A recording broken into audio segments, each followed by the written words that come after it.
Welcome to Lalitha's kitchen குக்டோ. இது வந்து மஷ்ரூம் காளான் இதை வச்சு தான் ஒரு ரெசிபி பண்ண போகிறேன். இப்போ ரோட் சைடில் வந்து சாட் ஷாப்பு பானிபூரி பேல்பூரி இது மாதிரிலாம் செய்கிற இடத்துல காளானும் ஒரு பிளேட் விற்கிறாங்க. நல்ல ஒரு டேஸ்ட் இருக்கும். அது என் பையனுக்கு ரொம்ப பிடிக்கும். அதை மாதிரி செஞ்சு கொடுமான்னு சொன்னான். சரி, அதுதான் வாங்கிட்டு வந்து செய்ய போகிறேன். ஃபஸ்ட்டு இந்த மஷ்ரூமை வந்து வாஷ் பண்ணிக்கலாம். நல்ல புளிச்ச மோர் இருந்தால் அதை வச்சு நீங்கள் கழுவிக்கலாம். கொஞ்சம் அரிசி மாவு மேலே போட்டு கொஞ்சம் லைட்டாக தேய்ச்ச மாதிரி கழுவினிங்கன்னா மேலே கழுக்கெல்லாம் வெளில வந்துடும். நான் கொஞ்சம் தயிர் விட்டு அதில் தண்ணி விட்டு கலந்து கழுவின்னுருக்கேன். இது கழுவியாச்சு. அடுத்துக்கு இன்னும் கொஞ்சம் நல்ல தண்ணியில் நல்லா கழுவி எடுத்துக்கலாம்.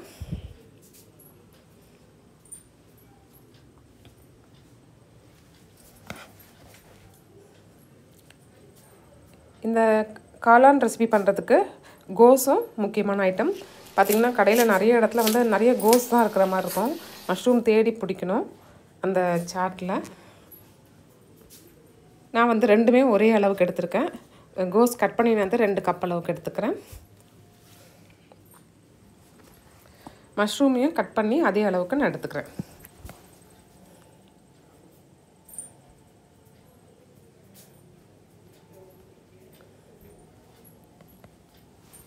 இதை அந்த பவுலில் போட்டுக்கலாம் கோஸோடு சேர்த்து. இப்போ இதை நல்ல மசாலாலாம் போட்டு மிக்ஸ் பண்ணி இதை ஃப்ரை பண்ணி எடுக்கணும்.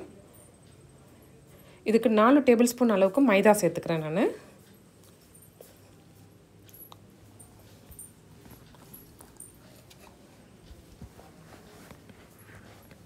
கார்ன்ஃப்ளவர் சோள மாவு இது 3 டேபிள் ஸ்பூன்.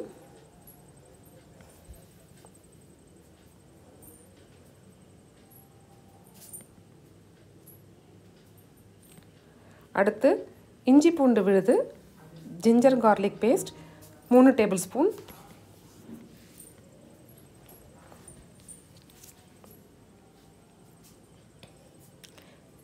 ஒரு டீஸ்பூன் அளவுக்கு மஞ்சள் பொடி, 1 டீஸ்பூன் கரம் மசாலா பொடி, 2 டேபிள் ஸ்பூன் சில்லி பொடி மிளகாய் பொடி, 2 டீஸ்பூன் உப்பு. இதை நல்லா மிக்ஸ் கொடுத்துக்கலாம்.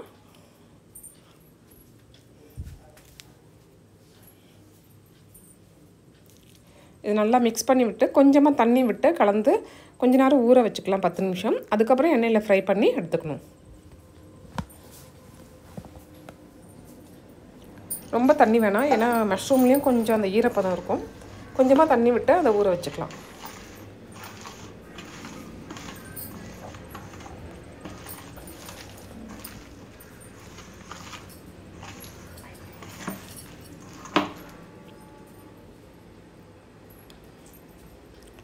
இப்போ எண்ணெய் காஞ்சின்ருக்கு, 10 நிமிஷம் ஆயிடுச்சு. இதை ஃப்ரை பண்ணி எடுத்துக்கலாம்.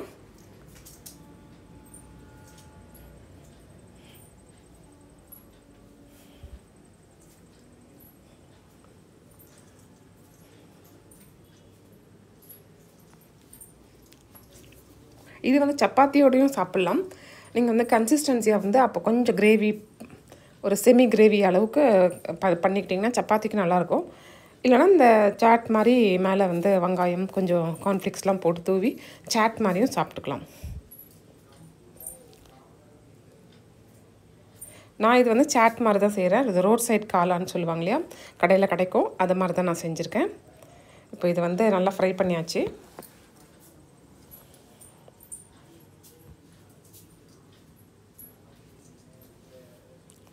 அடுத்து இந்த கிரேவி பண்ணும்போது கடைசியாக கொஞ்சம் வந்து கார்ன்ஃப்ளவர் வந்து கரைச்சி தண்ணியில் கரைச்சி ஊற்றணும். அதை நான் கரைச்சி எடுத்து வச்சுருக்கேன். 1 டேபிள் ஸ்பூன் கார்ன்ஃப்ளவர் போட்டு அதில் கொஞ்சம் தண்ணி விட்டு கரைச்சி எடுத்துக்கலாம்.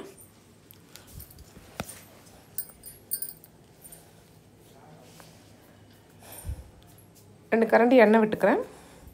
எண்ணெய் வந்து பார்த்து ஊற்றிக்குங்க. இதில் கருவேப்பிலை முதல்ல போட்டு அது பொரியட்டும். அடுத்து வந்து வெங்காயத்தை ஆட் பண்ணிக்கலாம். பொடியாக நறுக்கிற வெங்காயம், ஒரு பெரிய வெங்காயம் சேர்த்துருக்கேன்.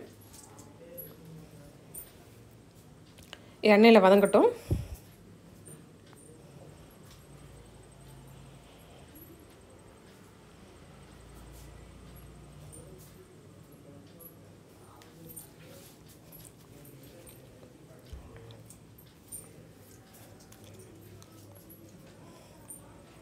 வெங்காயம் நல்லா வதங்கி வந்துருச்சு. இப்போ இதில் ஒரு ஸ்பூன் அளவுக்கு இஞ்சி பூண்டு பேஸ்ட்டை சேர்த்துக்கிறேன். இதில் இது கிரேவிக்கு ஒரு டீஸ்பூன் பெரிய ஸ்பூன் அளவுக்கு இஞ்சி பூண்டு பேஸ்ட். இது கொஞ்ச நேரம் வதக்கிக்கலாம். அது பச்சை வாசனை போகட்டும்.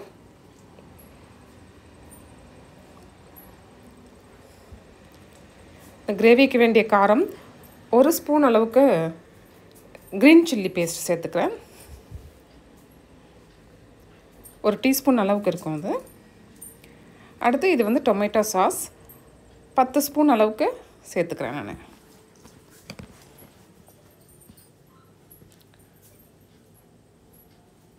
டென் டீஸ்பூன் அளவுக்கு டொமேட்டோ சாஸ்.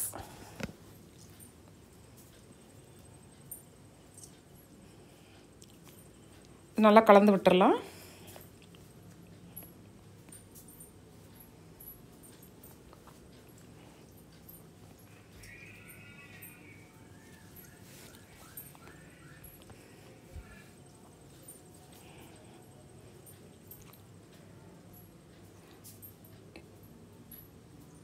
உப்பு கொஞ்சம் சேர்த்துக்கிறேன். ஒரு ஸ்பூன், 2 ஸ்பூன் சேர்த்துருக்கேன். 2 ஸ்பூனில் 1.5 ஸ்பூன், அது சின்ன ஸ்பூன் அது, அதில் வந்து 1.5 ஸ்பூன் சேர்த்துருக்கேன்.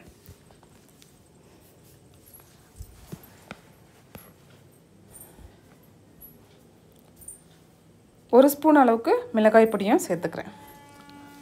உங்களுக்கு காரம் கொஞ்சம் வேணும்னா இன்னும் கூட சேர்த்துக்கலாம் அதில். ஏன்னா கிரேவிக்கு காரம் வேணும் இல்லையா, அதனால் இன்னும் ஒரு ஸ்பூன் கூட நீங்கள் சேர்த்துக்கலாம்.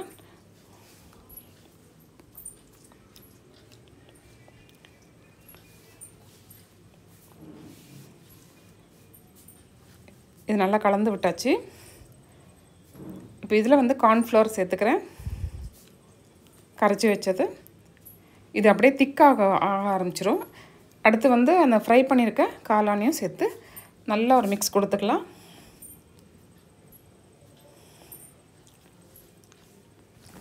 இது கலந்து விட்டுட்டு கொஞ்சம் உங்களுக்கு தண்ணி விட்டுக்கலாம். உங்கள் கன்சிஸ்டன்சி எப்படி வேணுமோ அதுக்கேற்ற மாதிரி தண்ணி விட்டுக்கலாம். நான் சாட் மாதிரி சாப்பிட்றதுனால கொஞ்சம் தண்ணி கம்மியாக தான் விட்டுருக்கேன். சப்பாத்திக்கு வரும்போது அது நீங்கள் வந்து கொஞ்சம் ஆட் பண்ணிவிட்டு கிரேவி ஆக்கிக்கலாம்.